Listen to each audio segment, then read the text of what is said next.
Dollar. কেন আমেরিকি dollar এত শক্তিশালী? কিভাবে আমেরিকার টাকা পুরো পৃথিবীকে নিয়ন্ত্রণ করে? The secret power of US dollar. ভাবুন, আপনার পকেটে যে টাকা আছে সেটা আপনার দেশেই চলে, কিন্তু পৃথিবীতে এমন একটি টাকা বা কারেন্সি আছে যা প্রায় সব দেশেই গ্রহণযোগ্য। সেই টাকা দিয়ে কেনা হয় তেল, সোনা, বিমান, যুদ্ধ বিমান, এমনকি দেশের ঋণ পরিশোধ করা হয় এই কারেন্সি দিয়ে। অবাক করার বিষয় হলো পৃথিবীর প্রায় প্রতিটি কেন্দ্রীয় ব্যাংক এই টাকাটি নিজেদের ভোল্টে জমিয়ে রাখে। কেন? কি এমন আছে এই কাগজের টুকরোতে? আর যদি একদিন পৃথিবী ডলার ব্যবহার করা বন্ধ করে দেয়, ইউএস ডলার ব্যবহার করা বন্ধ করে দেয়, তাহলে কি আমেরিকার ক্ষমতা কমে যাবে, নাকি পুরো বিশ্ব অর্থনীতি কেঁপে উঠবে? আজ আমরা জানবো ডলারের এমন এক গল্প যা শুধু অর্থনীতিরই নয়, এটি ক্ষমতা, ইতিহাস, যুদ্ধ, রাজনীতি এবং বৈশ্বিক প্রভাবের গল্প।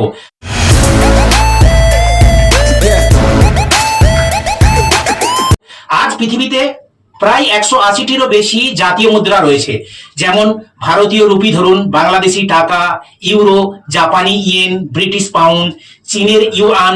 প্রতিটি দেশেরই নিজস্ব মুদ্রা আছে, কারেন্সি আছে, ঠিক আছে। কিন্তু যখন আন্তর্জাতিক বাণিজ্যের কথা আসে তখন একটি নামই সবচেয়ে বেশি শোনা যায়, সেটা হলো ইউএস ডলার, মার্কিন ডলার। একটি প্রশ্ন ভাবুন, বাংলাদেশ যদি কাতার থেকে গ্যাস কিনতে চায়, কিংবা ভারত যদি সৌদি আরব থেকে তেল আমদানি করে, জাপান যদি ব্রাজিল থেকে লোহা কেনে, তাহলে এত ক্ষেত্রেই কেন লেনদেনের মুদ্রা বা কারেন্সি হয় ডলার? এটা কেন? এর উত্তর খুঁজতে হলে আমাদের ফিরে যেতে হবে 1944 সালে। 1944 সালে যে শুধু একটি সভা যা বিশ্ব অর্থনীতি বদলে দিয়েছিল, সেটিতে আসি। 1944 সাল, দ্বিতীয় বিশ্বযুদ্ধ তখনও শেষ হয়নি। ইউরোপের বহু শহর ধ্বংসস্তূপে পরিণত হয়ে গিয়েছিল তখন। বহু দেশের অর্থনীতি ভেঙে পড়েছে তখন। এমতো অবস্থায় 44টি দেশ যুক্তরাষ্ট্রের নিউ হ্যাম্পশায়ারের ব্রিটেন উডস শহরের একটি বৈঠক বসে। তাদের লক্ষ্য ছিল যুদ্ধের পর এমন একটি আর্থিক ব্যবস্থা তৈরি করা যাতে ভবিষ্যতে বিশ্ব অর্থনীতি স্থিতিশীল থাকে। সেইখানেই সিদ্ধান্ত হয় এমন একটি সিদ্ধান্ত যাতে বিশেষ করে আন্তর্জাতিক বাণিজ্যের কেন্দ্রে কারেন্সি থাকবে ইউএস ডলার, মার্কিন ডলার, যা নিয়ে আমরা এখন আলোচনা করছি। সেই সময় ডলার কিন্তু নির্দিষ্ট হারে সোনার সঙ্গে বিনিয়োগযোগ্য ছিল, যা অন্যান্য দেশের কাছে এটিকে আরো বিশ্বাসযোগ্য করে তোলে। এই সিদ্ধান্তই ভবিষ্যতে ডলারকে বিশ্বের প্রধান রিজার্ভ মুদ্রায় পরিণত হওয়ার ভিত্তি তৈরি করে। কিন্তু শুধু এই ইতিহাসই কি ডলারকে শক্তিশালী করেছে? না, মোটেই না। যদি শুধু ইতিহাসই যথেষ্ট হতো, তাহলে আজ ব্রিটিশ পাউন্ড বিশ্বের 1 নম্বর মুদ্রা থাকতো। ডলার শক্তিশালী থাকার পেছনে আরো কয়েকটি বড় কারণ রয়েছে অবশ্যই। 1 নম্বর, আমেরিকা বিশ্বের বৃহত্তম অর্থনীতি। নাম্বার 2, আমেরিকার বিশাল আর্থিক বাজার। আর 3 নম্বর, ইউএস ডলারের আন্তর্জাতিক বাণিজ্যে ব্যাপক ব্যবহার। নাম্বার 4, সব কেন্দ্রীয় ব্যাংকগুলোর রিজার্ভে ডলারের বড় অংশ। আর 5 নম্বর, দীর্ঘদিন ধরে গড়ে ওঠা বৈশ্বিক আস্থা, ভরসা ইউএস ডলারের উপরে। এইখান থেকেই শুরু হয় ডলারের প্রকৃত ক্ষমতার গল্প। এখন কেন তেল ডলারে বিক্রি হয়, পেট্রো ডলার, যাকে পেট্রো ডলার বলা হয়, এবং সুইফট, আইএমএফ ও বিশ্ব ব্যাংকের ভূমিকা। কেন কেন্দ্রীয় ব্যাংকগুলো ডলার জমিয়ে রাখে? আর ডলার শক্তিশালী হলে ভারত ও বাংলাদেশ, পাকিস্তান বা এরকম দেশগুলোর উপর কি প্রভাব পড়বে? ব্রিক্স, ইউএন ও ইউরো কি ডলারকে চ্যালেঞ্জ করতে পারবে? ভবিষ্যতে কি ডলারের আধিপত্য শেষ হয়ে যাবে? দারুণ। এখন এবার আসি সবচেয়ে গুরুত্বপূর্ণ অংশে, কেন পুরো বিশ্ব তেল কেনার জন্য ডলারকেই ব্যবহার করে। এই অংশটাই দর্শকগণ মনে রাখবেন। তেলের সঙ্গে ডলারের সম্পর্ক, যে চুক্তি আমেরিকাকে সুপার পাওয়ার বানিয়ে দিয়েছে 1971 সালে। 1971 সাল যখন বিশ্ব অর্থনীতিতে এক বড় পরিবর্তন ঘটে, ঠিক সেই সময় যুক্তরাষ্ট্র ঘোষণা করে এখন থেকে ডলার আর সোনার সঙ্গে বিনিয়োগযোগ্য থাকবে না। অর্থাৎ আগে চাইলে নির্দিষ্ট হারে ডলার দিয়ে সোনা পাওয়া যেত, কিন্তু সেই ব্যবস্থা শেষ হয়ে যায়। অনেক অর্থনীতিবিদ তখন প্রশ্ন তুলেছিলেন, যদি ডলার আর সোনার উপর ভিত্তি করে না থাকে, তাহলে মানুষ কেন ডলার ব্যবহার করবে? মনে হচ্ছিল ডলারের আন্তর্জাতিক গুরুত্ব হয়তো কমে যাবে। কিন্তু ঠিক তখনই ইতিহাস নতুন একটি মোড় নেয়। একটি চুক্তি যা বদলে দিল পুরো বিশ্ব। 1970-এর দশকের মাঝামাঝি সময়ে যুক্তরাষ্ট্র এবং সৌদি আরবের মধ্যে একটি গুরুত্বপূর্ণ সমঝোতা হয়। কি সেই সমঝোতা? যার মূল বিষয় ছিল সৌদি আরব আন্তর্জাতিক বাজারে তেল বিক্রি করবে মূলত মার্কিন ডলারে, শুধু মার্কিন ডলারে। পরিবর্তে মার্কিন যুক্তরাষ্ট্র সৌদি আরবের নিরাপত্তা সহযোগিতা এবং অন্যান্য কৌশলগত সম্পর্ক আরো শক্তিশালী করবে। সেই সময় সৌদি আরব ছিল বিশ্বের অন্যতম তেল রপ্তানিকারক দেশ। পরে ওপেকের অনেক দেশও আন্তর্জাতিক তেল বাণিজ্যে ডলারের ব্যবহার করতে থাকে, ডলারের ব্যবহার তখন থেকে শুরু করে। এর অর্থ কি? এর অর্থ হলো যদি তেল কিনতে চাই, যদি কেউ তেল কিনতে চায়, যে দেশ তেল রপ্তানি করে তাদের কাছ থেকে যদি কোনো দেশ তেল কিনতে চায়, যদি বাংলাদেশ জ্বালানি আমদানি করতে চাই, মনে করুন বাংলাদেশ জ্বালানি বা তেল বা পেট্রোল আমদানি করতে চাই, যদি জাপান, দক্ষিণ কোরিয়া বা ইউরোপের কোনো দেশ তেল কিনতে চায়, তাহলে তাদেরকে আগে ডলার সংগ্রহ করে রাখতে হবে। অর্থাৎ তেলের প্রয়োজন মানেই ডলারের প্রয়োজন, ডলার জমা রাখতে হবে। এইভাবে বিশ্বজুড়ে ডলারের চাহিদা আরো বেড়ে যায়। আর সুইফট কি? যেমন কি আমরা আমাদের দেশের মধ্যে কাউকে বা কোনো ব্যাংকের থ্রু থেকে ফান্ড ট্রান্সফার করতে চাই কোনো একটি কোম্পানিকে বা কোনো একটি ব্যক্তিকে, আমাদের আইএফএসসি কোড ইউজ করতে হয়। ঠিক তেমনই ভাবে যখন আমরা আমাদের দেশের বাইরের অন্য কোনো ব্যক্তিকে বা কোনো কোম্পানিকে এই ফান্ড ট্রান্সফার করতে চাই, তাহলে আমাদেরকে একটি সুইফট কোড ইউজ করতে হয়। আইএফএসসি কোড দিয়ে আমি যাকে টাকা সেন্ড করব, তখন রিজার্ভ ব্যাংক আমাদের দুইজনের মধ্যে, আমি যাকে সেন্ড করব তার আর আমার মধ্যে একটি সেটেলমেন্ট করবে, সেটি হবে টাকার মাধ্যমে। কিন্তু যখনই আমরা সুইফট কোড ইউজ করব, তখনই এটা সেটেলমেন্ট হবে ডলারের মাধ্যমে, ইন্টারন্যাশনাল লেভেলে। তাহলে এখানে ভাবুন ডলারের কত ইম্পর্টেন্স। সাম্প্রতিক ইউক্রেন রাশিয়ার যুদ্ধতে আমেরিকা আর ন্যাটো দেশগুলো সিদ্ধান্ত নেয় রাশিয়াকে সুইফট সিস্টেম থেকে বহিষ্কার করে দেওয়া, আর করেও দিয়েছিল, যার কারণেই রাশিয়াকে এই সুইফট সিস্টেম থেকে বাইরে করে দেওয়া হয়েছিল। আর রাশিয়া এই সুইফট সিস্টেম থেকে বাইরে থেকেও গিয়েছে। এবার আসি, ডলার শক্তিশালী হলে ভারত ও বাংলাদেশ বা পাকিস্তানের উপরে কি প্রভাব পড়তে পারে, কেন এটি এত গুরুত্বপূর্ণ? ভাবুন, আপনি একটি দোকানের মালিক। আপনি যদি ঘোষণা করেন আমার দোকান থেকে পণ্য কোনো কিছু জিনিসপত্র কিনতে হলে শুধু একটি নির্দিষ্ট ধরনের টোকেন ব্যবহার করতে হবে, তাহলে কি হবে? যারা আপনার দোকান থেকে কোনো কিছু পণ্য, কোনো কিছু জিনিস কিনতে চাইবে, তারা আগেই সেই টোকেন সংগ্রহ করবে, তাই কি না? এটির আর একটি উদাহরণ দিই অতি সহজভাবে। আমরা যখন কলেজের ক্যান্টিনে খেতে যেতাম, তখন কোনো কোনো সময়ে ক্যান্টিন মালিকের কাছে খুচরো বা চেঞ্জ থাকতো না। যেমন ধরুন, আমি ক্যান্টিনে কিছু খেলাম আর আমার বিল হলো 90 টাকা, আর আমি ক্যান্টিনের মালিককে 100 টাকা দিলাম, আমার কাছেও চেঞ্জ নেই। তাহলে সেই ক্যান্টিনের মালিক আমাকে 10 টাকা ফেরত দিতে পারছে না, তার কাছে চেঞ্জ নেই, সেই কারণে। কিন্তু ক্যান্টিনের মালিকের কাছে কিছু প্লাস্টিক কয়েন আছে, যাতে লেখা আছে 1 টাকা বা 5 টাকা বা ধরুন 10 টাকার। ক্যান্টিনওয়ালা আমাকে 10 টাকা ফেরত দেবে। 10 টাকা তার কাছে না থাকার বদলে আমাকে একটি 10 টাকার প্লাস্টিকওয়ালা টোকেন দিয়ে দিল, আর আমাকে বলল কি তুমি কালকে আবার যখন এই ক্যান্টিনে খেতে আসবে, তখন আমি তোমাকে 10 টাকা ফেরত দিয়ে দেব, অথবা 10 টাকা কিছু খেয়ে নেবে, আর আমার এই 10 টাকাওয়ালা টোকেনটিকে আমাকে রিটার্ন দিয়ে দেবে। তাহলে এখানে সেই ক্যান্টিন মালিকের জন্য এই টোকেনটি হলো তার দোকানের নিজস্ব কারেন্সি। অতি সহজেই বোঝা গেল, তাই কি না? এবার ধরুন একটি 10 টাকার টোকেন আপনি নিয়ে ঘরে চলে গেলেন, 6 মাস পর বা 1 বছর পর আপনি আবার সেই ক্যান্টিনে এলেন। 1 বছর আগে একটি 10 টাকার টোকেন দিয়ে 2টি বয়েলড ডিম খেতে পেতেন, কিন্তু এখন 1 বছর পর সেই বয়েলড ডিমটির দাম এখন 7 টাকা হয়ে গেল, মানে দুটো ডিম খেলে 14 টাকা। তাহলে কিন্তু আপনি যে 10 টাকার টোকেনটি আপনার ঘরে রেখেছিলেন, তার জন্য আপনার 4 টাকা নোকসান হয়ে গেল, মানে এখন ডিমের দাম 2 টাকা বেড়ে গিয়েছে। তাই যদি 1 বছর পর ডিমের দাম ধরুন 4 টাকা হয়ে গেল, তাহলে কমে গেল, 1 টাকা কমে গেল, তাহলে ওই 10 টাকার টোকেন দিয়ে আপনি আপনার 2 টাকার লাভও পেতে পারেন। কারণ এক্ষেত্রে ডিমের দাম 2 টাকা কমে যাওয়ার কারণে আপনার ওই প্লাস্টিক কারেন্সি দিয়ে আপনার 6 মাস বা 1 বছর পর আপনার কাছে আপনার 2 টাকার প্রফিট হয়ে গেল, কারণ আপনি 2টি ডিম খাবেন 8 টাকা দিয়ে, আর আপনি 10 টাকার টোকেন দিচ্ছেন। তাহলে এক্ষেত্রে ওই কারেন্সির মধ্যে দিয়ে আপনি 6 মাসে 2 টাকা প্রফিট পেলেন।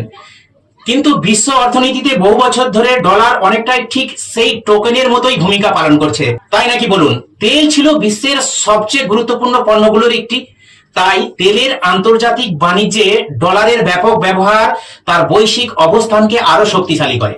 তাহলে কি আজও সব তেল শুধু ডলারে বিক্রি হয়? এখানে একটি গুরুত্বপূর্ণ বিষয় পরিষ্কার করা দরকার। অনেকে মনে করেন আজ বিশ্বের সব তেল শুধু ডলারেই কেনা বেচা হয়। এটি পুরোপুরি সঠিক নয়। বর্তমানে কিছু দেশের নিজেদের মধ্যে ইউরো, ইউএন বা অন্যান্য মুদ্রাও কিছু লেনদেন করা হচ্ছে। সাম্প্রতিক বছরগুলিতে স্থানীয় মুদ্রায় বাণিজ্য বাড়ানোর উদ্যোগও দেখা গিয়েছে। তবে আন্তর্জাতিক জ্বালানি বাণিজ্যের বড় অংশ এবং বৈশ্বিক আর্থিক ব্যবস্থায় ডলারের ভূমিকা এখনো অত্যন্ত গুরুত্বপূর্ণ। কিন্তু এখানেই শেষ নয়। তেল শুধু একটি কারণ, আসল রহস্য লুকিয়ে আছে বিশ্বের কেন্দ্রীয় ব্যাংকগুলির ভোল্টে। কেন তারা হাজার হাজার কোটি ডলার রিজার্ভ জমিয়ে রাখে? সেই উত্তর জানলেই বুঝে যাবেন ডলার শুধু একটি মুদ্রাই নয়, এটি বিশ্ব অর্থনীতির ব্যাকবোন। কেন বিশ্বের কেন্দ্রীয় ব্যাংকগুলো ডলার জমিয়ে রাখে? এটি পুরো ভিডিওটির সবচেয়ে শক্তিশালী অংশগুলির একটি। চমৎকার। এবার আসছে ভিডিওর সবচেয়ে শক্তিশালী ও বুদ্ধিদীপ্ত অংশ। এই অংশে দর্শক বুঝবে ডলার শুধু একটি কাগজের নোট নয়, এটি বিশ্ব অর্থনীতির একটি গুরুত্বপূর্ণ ভিত্তি। কেন বিশ্বের কেন্দ্রীয় ব্যাংকগুলো হাজার হাজার কোটি ডলার জমিয়ে রাখে? একটি প্রশ্ন করি, ভাবুন আপনি একটি দেশের অর্থমন্ত্রী আর আপনার দেশের কাছে 100 বিলিয়ন ডলার সমপরিমাণ বৈদেশিক মুদ্রা রিজার্ভ আছে। আপনি কি সেই রিজার্ভ পুরোটা নিজের দেশের মুদ্রায় রাখবেন? অবশ্যই না। কারণ আন্তর্জাতিক বাণিজ্য, ঋণ পরিশোধ এবং জরুরি আমদানির জন্য এমন একটি মুদ্রা দরকার যেটি বিশ্বের প্রায় সব দেশ সহজে গ্রহণ করে। আর সেখানেই আসে মার্কিন ডলার। আর বৈদেশিক মুদ্রা রিজার্ভ আসলে কি? অনেকেই ভাববেন একটি দেশের রিজার্ভ মানে শুধু সোনার বার। আসলে বিষয়টি অনেকটি বড়। একটি দেশের কেন্দ্রীয় ব্যাংক সাধারণত বিভিন্ন বৈদেশিক সম্পদ ধরে রাখে, যেমন ডলার, ইউরো, কিছু অন্যান্য মুদ্রা, সোনা এবং আন্তর্জাতিক আর্থিক সম্পদ। এই রিজার্ভ ব্যবহার করা হয় জরুরি অবস্থায় আমদানি চালিয়ে যেতে, বিদেশি ঋণ পরিশোধ করতে এবং প্রয়োজনে নিজের দেশের মুদ্রার উপর অতিরিক্ত চাপ কমাতে। অর্থাৎ বৈদেশিক মুদ্রার রিজার্ভ অনেকটাই একটি দেশের অর্থনৈতিক নিরাপত্তার তহবিল। আর কেন ডলারকেই বেশি রাখা হয়? ধরুন আগামীকাল হঠাৎ বিশ্ববাজারে তেলের দাম বেড়ে গেল আর আপনার দেশকে জরুরি ভিত্তিতে তেল কিনতে হবে। আপনার কাছে যদি পর্যাপ্ত পরিমাণ ডলার না থাকে, তাহলে আন্তর্জাতিক বাজারে লেনদেন করাটা কঠিন হয়ে যেতে পারে। এই কারণেই বিশ্বের বহু কেন্দ্রীয় ব্যাংক তাদের রিজার্ভের বড় অংশ ডলার ভিত্তিক সম্পদে রিজার্ভ করে রাখে। এর আরেকটি কারণ হলো তারল্য, লিকুইডিটি। অর্থাৎ ডলার ভিত্তিক সম্পদ তুলনামূলকভাবে দ্রুত কেনাবেচা করা যায় এবং আন্তর্জাতিক বাজারে সহজে ব্যবহার করা যায়। আমেরিকার সবচেয়ে বড় শক্তি কোথায়? এইখানেই আসে এক অবাক করা বিষয়। যখন পৃথিবীর বিভিন্ন দেশ ডলার জমিয়ে রাখে বা ডলার ভিত্তিক সম্পদে বিনিয়োগ করে, তখনই মার্কিন সরকারের জন্য অর্থ সংগ্রহ করা তুলনামূলকভাবে সহজ হয়। এর মানে এই নয় যে আমেরিকা ইচ্ছামতো টাকা ছাপিয়ে কোনো প্রভাব ছাড়াই সব সমস্যার সমাধান করতে পারবে। মোটেই পারবে না। অতিরিক্ত অর্থ ছাপালে মূল্যস্ফীতি, মুদ্রাস্ফীতি ও অন্যান্য অর্থনৈতিক ঝুঁকি তৈরি হতে পারে। তবে বৈশ্বিকভাবে ডলারের চাহিদা যুক্তরাষ্ট্রকে এমন কিছু আর্থিক সুবিধা দেয় যা অধিকাংশ দেশেরই নেই। এবার আসি, তাহলে কি ডলার এখন দুর্বল হতে পারে? অবশ্যই পারে। কোনো মুদ্রাই চিরদিন একই অবস্থানে থাকে না। যদি দীর্ঘমেয়াদে বিশ্ব বাণিজ্যের বড় অংশ অন্য মুদ্রায় চলে যায়, যদি আন্তর্জাতিক আস্থা উল্লেখযোগ্যভাবে বদলে যায়, অথবা বড় কোনো অর্থনৈতিক পরিবর্তন ঘটে, তাহলে ডলারের অবস্থানও পরিবর্তিত হতে পারে। এটা আবশ্যিক নয়, সম্ভাবনা আছে, হতে পারে। তবে এমন পরিবর্তন সাধারণত ধীরে ধীরেই ঘটে, একদিনেই ঘটে না। দর্শকের জন্য একটি চিন্তার প্রশ্ন। এখন একবার ভাবুন, যদি আগামীকাল বিশ্বের সব দেশ সিদ্ধান্ত নিয়ে থাকে, এমন একটি সিদ্ধান্ত, আজ থেকে আমরা আর ডলার ব্যবহার করব না, তাহলে কি হবে? কি ঘটবে? শুধু আমেরিকার অর্থনীতিই নয়, আন্তর্জাতিক বাণিজ্য, ব্যাংকিং ব্যবস্থা, বিনিয়োগ, বাজার এবং বহু দেশের আর্থিক স্থিতিশীলতাও বড় ধরনের পরিবর্তনের মুখে পড়তে পারে। কারণ গত কয়েক দশকে বিশ্ব অর্থনীতির একটি বড় অংশ ডলারকে কেন্দ্র করেই গড়ে উঠেছে। কিন্তু এখন নতুন এক চ্যালেঞ্জ দেখা দিচ্ছে। চীন তার দেশের কারেন্সি ইউয়ানকে আন্তর্জাতিক মুদ্রা হিসাবে প্রতিষ্ঠিত করতে চাইছে। ব্রিক্স দেশগুলো বিকল্প ব্যবস্থা নিয়ে আলোচনা করছে। তাহলে কি ডলারের যুগ শেষ হতে চলেছে, নাকি এটি এখন বহু বছর বিশ্বের প্রধান রিজার্ভ মুদ্রা হিসাবেই থাকবে? সেই প্রশ্নের উত্তর জানবো আমরা ব্রিক্স, চীনের ইউয়ান, ইউরো এবং ডলারের ভবিষ্যৎ নিয়ে বিশ্লেষণ করতে পারি। সেটি ভিডিওর সবচেয়ে শক্তিশালী সমাপ্তি হবে। কারণ তো চলুন এবার ভিডিওর ক্লাইম্যাক্স। এই অংশের দর্শকের মনে বড় প্রশ্ন তৈরি হবে, ডলারের রাজত্ব কি শেষ হতে চলেছে? এখানে ভারসাম্যপূর্ণ বিশ্লেষণ দিতে হবে, নিশ্চিত ভবিষ্যৎবাণী নয়। ব্রিক্স, চীন এবং ডলারের বিরুদ্ধে নতুন চ্যালেঞ্জ। এখন পর্যন্ত আমরা জানলাম কিভাবে ডলার বিশ্বের সবচেয়ে গুরুত্বপূর্ণ আন্তর্জাতিক মুদ্রায় পরিণত হয়েছে। কিন্তু ইতিহাস আমাদের একটি বিষয় শেখায়, কোনো সাম্রাজ্য, কোনো প্রযুক্তি, এমনকি কোনো অর্থনৈতিক ব্যবস্থাও চিরস্থায়ী নয়। তাহলে এখন প্রশ্ন হলো, ডলারের আধিপত্যও কি একদিন শেষ হবে? এই প্রশ্নটির উত্তর খুঁজতে হলে আমাদের তাকাতে হবে বিশ্বের নতুন অর্থনৈতিক শক্তিগুলির দিকে। রিসেন্টলি চীনের উত্থান। গত 3 দশকে চীন এমন গতিতে অর্থনৈতিক উন্নতি করেছে যা আধুনিক ইতিহাসে খুবই কম দেখা গিয়েছে। আজ চীন বিশ্বের অন্যতম বৃহৎ উৎপাদনশীল অর্থনীতি। Smartphone, computer, solar panel, electrical গাড়ি, অসংখ্য পণ্যের উৎপাদনে চীন গুরুত্বপূর্ণ ভূমিকা পালন করেছে। স্বাভাবিকভাবেই চীনের একটি লক্ষ্য হলো আন্তর্জাতিক বাণিজ্যে তাদের নিজস্ব মুদ্রা ইউএন এর ব্যবহার বাড়ানো। কিছু দেশ ইতিমধ্যে চীনের সঙ্গে নির্দিষ্ট বাণিজ্যে ইউএন ব্যবহার করছে। এটি দেখা যায় যে আন্তর্জাতিক আর্থিক ব্যবস্থা ধীরে ধীরে বৈচিত্র্যে আসছে। ব্রিক্সের পরিকল্পনা কি? এবার আসি ব্রিক্সে। ব্রিক্স হলো কয়েকটি উদীয়মান অর্থনীতির একটি জোট, যার সদস্যদের মধ্যে রয়েছে ব্রাজিল, রাশিয়া, ভারত, চীন, দক্ষিণ আফ্রিকা এবং সাম্প্রতিক সময়ে যোগ দেওয়া আরো কয়েকটি দেশও। এই জোটের অন্যতম আলোচ্য বিষয় হলো কিভাবে সদস্য দেশগুলোর মধ্যে নিজেদের মুদ্রায় বাণিজ্য বাড়ানো যায়। সেই জন্য তারা একটি ব্রিক্স কারেন্সি নামে একটি কারেন্সিকে উপস্থাপন করে। এর উদ্দেশ্য হলো আন্তর্জাতিক লেনদেনে একটি মাত্র মুদ্রার উপর নির্ভরতাকে কিছুটা কমানো। তবে এখানে একটি গুরুত্বপূর্ণ বিষয় মনে রাখতে হবে, ব্রিক্স কিন্তু এখনো ডলারের সম্পূর্ণ বিকল্প কোনো একক বৈশ্বিক মুদ্রা চালু করতে পারেনি। আর এমন একটি ব্যবস্থা গড়ে তুলতে শুধু রাজনৈতিক ইচ্ছাই নয়, প্রয়োজন বিশাল আর্থিক অবকাঠামো, আন্তর্জাতিক আস্থা এবং বহু বছরের ধারাবাহিক ব্যবহার। তাহলে কি ডলার এখন বিপদে? অনেক সামাজিক মাধ্যমে এমনই দাবি দেখা যায় যে ডলারের যুগ শেষ, কিন্তু বাস্তবতাটি হলো আরো জটিল। ডলার এখনো আন্তর্জাতিক বাণিজ্য, বৈদেশিক মুদ্রা রিজার্ভ, বৈশ্বিক আর্থিক বাজার এবং আন্তর্জাতিক ঋণ ব্যবস্থায় অত্যন্ত গুরুত্বপূর্ণ ভূমিকা পালন করে। একই সময়ে ইউয়ান, ইউরো এবং কিছু আঞ্চলিক মুদ্রার ব্যবহারও ধীরে ধীরে বাড়ছে। অর্থাৎ পরিবর্তন হচ্ছে, কিন্তু তা ধীর গতিতে। আগামী 20-30 বছরে কি হতে পারে কেউই নিশ্চিতভাবে ভবিষ্যৎ বলতে পারে না।